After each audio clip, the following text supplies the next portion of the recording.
ಉಣ್ಣಗೋ ಸೂಗ ಮೇಲೆ ಇರುವಳ ಕನ್ನಿ ಕರೆಯಲು ಇಳಿದು ಬಂದಳು ಕನ್ಯೆ ಕರೆಯಲು ಇಳಿದು ತಾನಿಳಿದು ಇಳಿದು ಬಂದಳು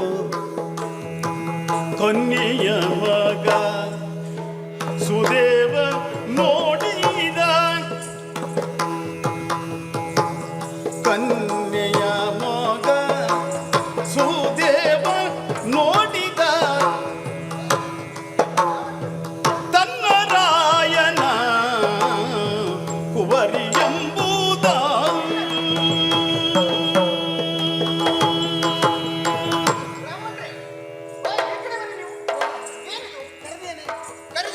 ಕರೆದಿದ್ದೆಲ್ಲ ಬೊಬ್ಬೆ ಹಾಕ್ತಾ ಇದ್ದೇನೆ.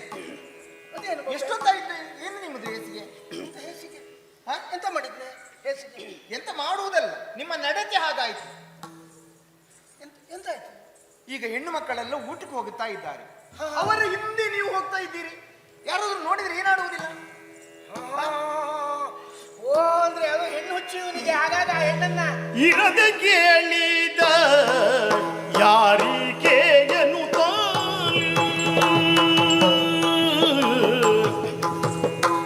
ಇರದೆ ಕೇಳಿದ ಯಾರಿಗೆ ಎನ್ನುತ್ತಲೇ ಯಾರಿಗೆ ಎನ್ನುತ್ತಲೇ ವರದಳಾಚಣ ಅನಾಥೆ ಎನ್ನುತ್ತಲೇ ವರದಳಾಕ್ಷಣ ಅನಾಥೆ ಎನ್ನುತ್ತ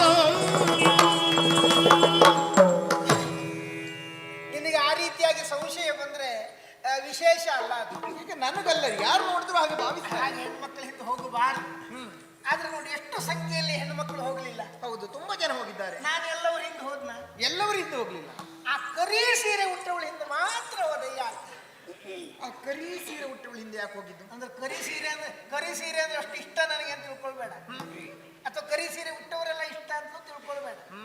ನನಗೆ ಅವಳನ್ನು ಕಂಡಾಗ ಎಲ್ಲೋ ಅವಳನ್ನು ನೋಡಿದ್ದೇನೆ, ಎಲ್ಲೋ ಅವಳನ್ನು ನೋಡಿದ್ದೇನೆ ಅಂತ ಅನುಮಾನ ಬಂತು. ಅದಕ್ಕಾಗಿ ಅವಳನ್ನು ಸರಿಯಾಗಿ ಪರಾಮರಿಸಿ ನೋಡುವುದಕ್ಕಾಗಿ ಹೋದದ್ದು. ಇರ್ಲಿ, ನಿನ್ನಲ್ಲೇ ಕೇಳ್ತೀನಿ, ಅವಳು ಯಾರು, ಎಲ್ಲಿಂದ ಬಂದವಳು, ಅವಳ ಹೆಸರು ಎಂತದ್ದು, ಅವಳು ಎಷ್ಟು ವರ್ಷ ಆಯ್ತು ಇಲ್ಲಿ ಮುಂದೆ ಎಲ್ಲ ಸ್ವಲ್ಪ ವಿಚಾರ ಹೇಳ್ತೀಯಾ? ಅವಳ ವಿಷಯ ಹೌದು. ಒಡೆಯ ಹೊರೆಯೋದು ಸೇರಿ ಇರ್ಪಳು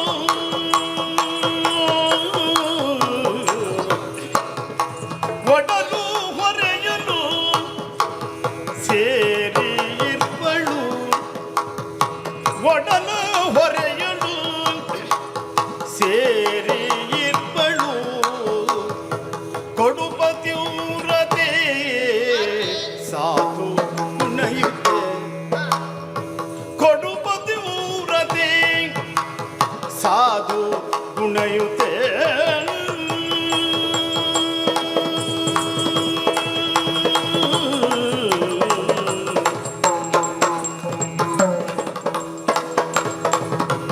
ಜಡರು ಹಾಕಿಯ ಮುರುಳುಗೊಂಡೆಯ ಜಡರು ಹಾಕಿಯ ಮುರುಳುಗೊಂಡೆಯ ಮಡದಿಯೊಳವನೀ ತಿಳಿಯದಾದೆಯ ಮಡದಿಯೊಳವನೀ ತಿಳಿಯದಾದೆಯ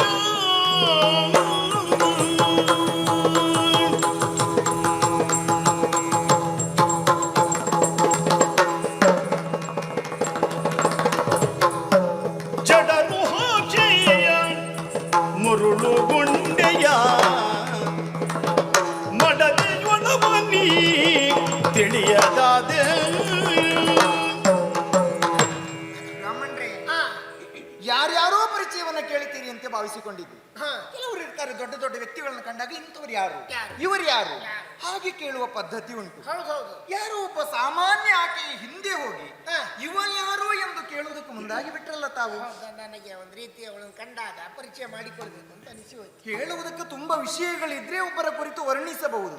ಇಲ್ಲಿ ವರ್ಣಿಸುವುದಕ್ಕೆ ಏನಿದೆ, ಹೇಳುವುದಕ್ಕೆ ಏನಿದೆ? ಇದ್ದಷ್ಟಾದ್ರೂ ಹೇಳ್ಬೋದಲ್ಲ. ಖಂಡಿತವಾಗಿ ಅದಕ್ಕೇನು ಸಮಸ್ಯೆ ಇಲ್ಲ. ಯಾರಾಕೆ? ಯಾರು ಅವಳು ಯಾರು, ಅವಳ ಅಪ್ಪ ಅಮ್ಮ ಯಾರು, ಮದುವೆ ಆಗಿದ್ದಿದ್ರ ಗಂಡ ಯಾರು, ಮಕ್ಕಳಿದ್ದಾರೆ ಹೇಗೆ, ಯಾವ ಊರು, ಎಲ್ಲಿಂದ ಬಂದವಳು, ಬಂದು ಎಷ್ಟು ದಿವಸ ಆಯ್ತು. ಸಾಕು ಸಾಕು ಸಾಕು, ಅಷ್ಟೆಲ್ಲ ಕೇಳಿದ್ರೆ ಹೇಳುವುದಕ್ಕೆ ಏನೂ ಇಲ್ಲ. ನಾನಿದು ಯಾವಾಗಲೂ ಕೇಳಿದ ಮೇಲೆ ಸಂಪೂರ್ಣ ಕೇಳುವುದು ಅಲ್ಲ, ಕೇಳುವುದು ಸ್ವಾಭಾವಿಕ, ಹೇಳುವುದಕ್ಕೆ ಬೇಕಲ್ಲ. ಹೇಳುವುದಕ್ಕೆ ವಿಷಯವೇ ಇಲ್ಲದೆ ಇದ್ರೆ ಕೇಳಿದ್ದು ನಂದಂತಾಗುವುದಿಲ್ವಾ? ವಿಷಯವೇ ಇಲ್ಲ ಅಂದ್ರೆ ಎಂತದ್ದು? ಅವಳಂದ್ರೇನು? ಅವಳಂತೆ ಬಂದವರು ಅನೇಕರಿದ್ದಾರೆ ಇಲ್ಲಿ. ಅಂದ್ರೆ ಗತಿ ಇಲ್ಲದೆ, ಹೊಟ್ಟೆಗಿಲ್ಲದೆ ಆಶಯ ಕೇಳಿಕೊಂಡು ಇಲ್ಲಿಯವರೆಗೆ ಬಂದಾಕೆ. ಅವಳಿಗೆ ಆಶಯವನ್ನ ಕೊಟ್ಟವಳು ನಾನೇ. ಆಕೆಯನ್ನ ಕಂಡು ಮರುಳುಗೊಂಡು ತಾವು ಹಿಂದೋಗಿದ್ದು ಅಲ್ಲದೆ ಮತ್ತೇನು? ಮರಳುಗೊಂಡದ್ದಲ್ಲ, ಇನ್ನು ಈ ಪ್ರಾಯಕ್ಕೆಲ್ಲ ಎದ್ದ ಮರಳುಗೊಳ್ಳುವುದೇ. ನಮಗೆ ರಂಬೆ ಊರ್ವಶಿಯರೇ ಇಳಿದು ಬಂದ್ರು ನಮ್ಗೆ ಬೇಡ ಇನ್ನು. ಹೌದಾ? ನಮಗೆಲ್ಲ ಇನ್ನು ಹೋಗೋ ದಿವಸ ಬಂತು, ಇನ್ನೆಂತದ್ದಕ್ಕೆ ತಾವು ಹಿಂದೋದಕ್ಕೆ ಆ ರೀತಿ ಕೇಳಬೇಕಾಗಿತ್ತು. ಅದಕ್ಕಲ್ಲ ಸ್ವಾಮಿ, ಆಕೆ ಒಂದೇ ಮಾತಲ್ಲಿ ಹೇಳುವುದಾದ್ರೆ ಅವಳೊಬ್ಬಳು ಪರದೇಶಿ. ಹೇಳಬೇಡಿ. ಪರದೇಶಿಯಲ್ಲಿವಳು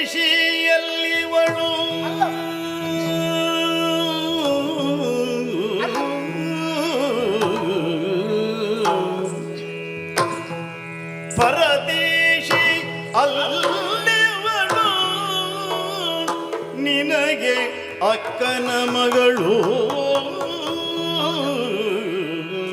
ಪರದೇಶಿ ಅಲ್ಲಿವಳು, ನಿನಗೆ ಅಕ್ಕನ ಮಗಳು, ನಿನಗೆ ಅಕ್ಕನ ಮಗಳು. ಪರಮ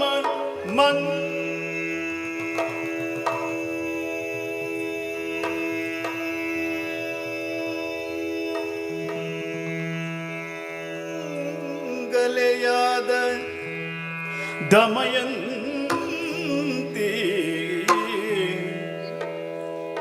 ಪರಮ ಮಂಗಲೆಯಾದ ದಮಯಂತಿ ನೋಡನಲು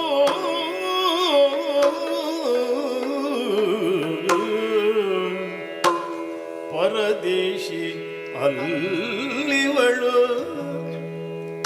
ಪರದೇಶಿ ಅಲ್ಲಿವಳು.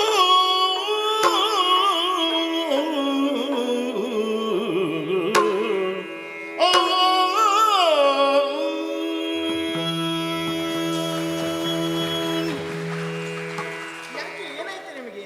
ಹೇಳಬೇಡ. ಪರದೇಶಿ ಅಂತ ಇನ್ನೊಮ್ಮೆ ಹೇಳಬೇಡ. ಯಾಕೆ ಹೇಳಬಾರ್ದು? ಕೇಳುವುದಕ್ಕೆ ಅಸಾಧ್ಯವಾದಂತಹ ವಿಚಾರ ಇದು. ಬಹಳ ನೋವಾಗ್ತದೆ. ಯಾಕೆ ನೋವು? ಪರದೇಶಿ ಅಲ್ಲಮ್ಮ, ಮತ್ತೆ ಆಕೆ ಪರದೇಶಿ ಅಲ್ಲ, ಸಕಲ ಸೌಭಾಗ್ಯಗಳು ಹೊಂದಿದಂತ ಪರಮ ಪತಿವ್ರತೆ ಆಕೆ. ಹೌದು, ನಿನ್ನ ಸನಿಹದಲ್ಲಿದ್ರು ನಿನಗೆ ಗೊತ್ತಾಗಲಿಲ್ವಲ್ಲ ಹೇಳಿ. ಅಂದ್ರೆ ಕಾರಣ ಇಷ್ಟೇ. ಏನು? ಯಾವಾಗಲೂ ಸಂಬಂಧಿಕರು ಆಗಾಗ ಮನೆಗೆ ಬಂದು ಹೋಗಿ ಸಂಬಂಧವನ್ನ ಹಸಿರಾಗಿ ಉಳಿಸಿಕೊಳ್ಳಬೇಕು. ಯಾಕೆ?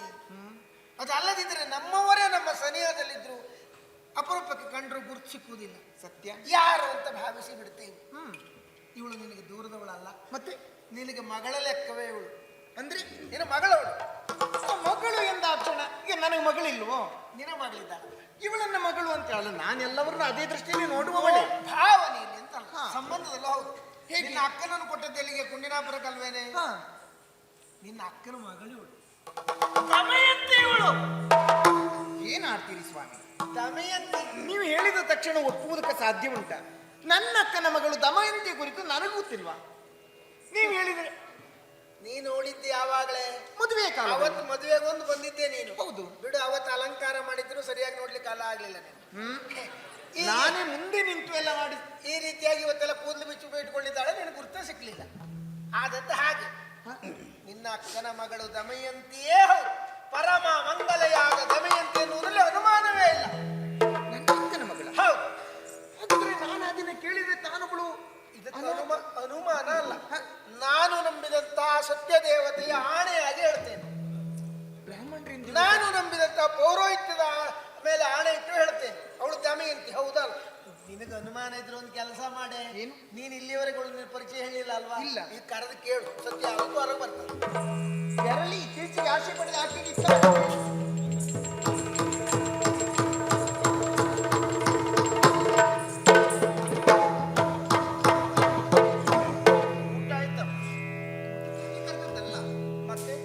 ಮಾತಾಡುವುದಕ್ಕಾಗಿ ಅಂತ ಬಾರಿ ಮಾಡಿಕೊಂಡೆ. ಏನಮ್ಮ ಮಾತು? ಸ್ಥಿರವಾಗಿ ಯಾರರಿಗೂ ಸ್ಥಿರವಾಗಿ ಯಾರರು ನೀನ್ಯಾರೆಂಬುದೆನ್ನುಳು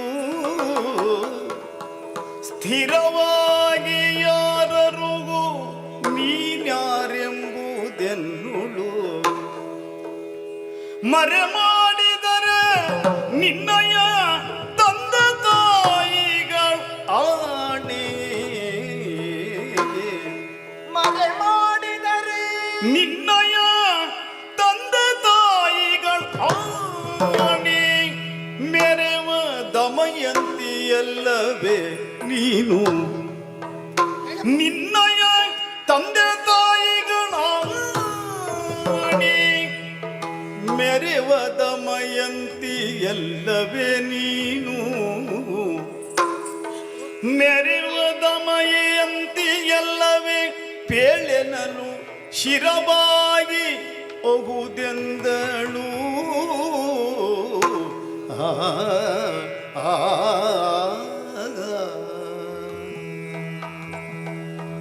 ತಿರುಗಮ್ಮ. ಇತ್ತೀಚೆಗೆ ಒಂದು ಆಶ್ರಯ ಪಡೆದ ಆಕೆ ನೀನು.